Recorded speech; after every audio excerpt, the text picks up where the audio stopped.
রাজধানী আগরতলা শহরে রাজ্যের বিভিন্ন এলাকায় বাংলাদেশি নাগরিকদের অনুপ্রবেশ অব্যাহত রয়েছে।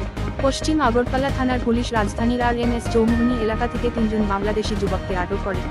সোমবার পশ্চিম আগরতলা থানার ওসি পরিতোষ দাস সংবাদ মাধ্যমকে বলেন, গত 29 আগস্ট রাজধানী আগরতলার বাংলাদেশ সীমান্ত সংলগ্ন লঙ্কামুড়া এলাকা থেকে এক অবৈধ বাংলাদেশি অনুপ্রবেশকারীকে আটক করা হয়। তাকে জিজ্ঞাসাবাদ চালিয়ে আরও 2 জন বাংলাদেশি অনুপ্রবেশকারীকে আটক করা হয়। আদালত থেকে রিমান্ড নিয়ে তাদের থানায় জিজ্ঞাসাবাদ চালানো হয়। এই জিজ্ঞাসাবাদের সময় অনুপ্রবেশকারীরা জানায় আরও কিছু বাংলাদেশি অনুপ্রবেশ করছে। তাদের দেওয়া তথ্যের ভিত্তিতে RMS চৌমুহনী এলাকা থেকে 3 সন্দেহভাজন বাংলাদেশি অনুপ্রবেশকারীকে আটক করা হয়। তারা এদিনই বাংলাদেশের কক্সবাজার থেকে আগরতলা এসেছিল। তাদের নাম তাসমিন, ইমরান ও জসিম। তাদেরকে আদালতে তুলে জিজ্ঞাসাবাদের জন্য পুলিশ রিমান্ডে নিয়ে আসা হবে বলেও জানিয়েছেন ওসি।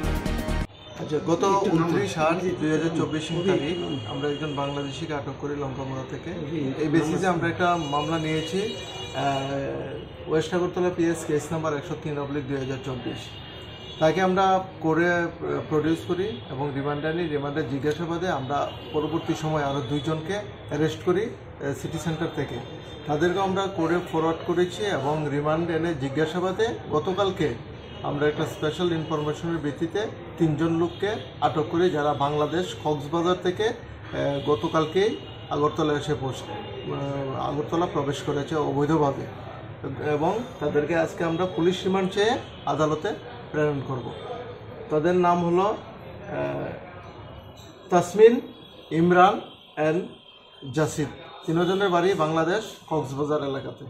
আগরতলা কোথায় থেকে আটক করেছে? আগরতলা RMS চৌমুহনী থেকে আটক করেছে। তারা কিসের জন্য এখানে এসেছিল এবং কিছু জানতে পারছেন? এখন আমাদের ইনভেস্টিগেশন চলছে, এখন পর্যন্ত কোনো তথ্য পাইনি। তারা অবৈধভাবে আমাদের এখানে প্রবেশ করেছে। কোনো ধরনের ষড়যন্ত্র থাকতে পারে, এগুলো আমরা বিষয়গুলি খতিয়ে দেখছি। কোন পথে তারা প্রবেশ করেছিল? তারা লঙ্কাপুরার দিক থেকে প্রবেশ করেছে।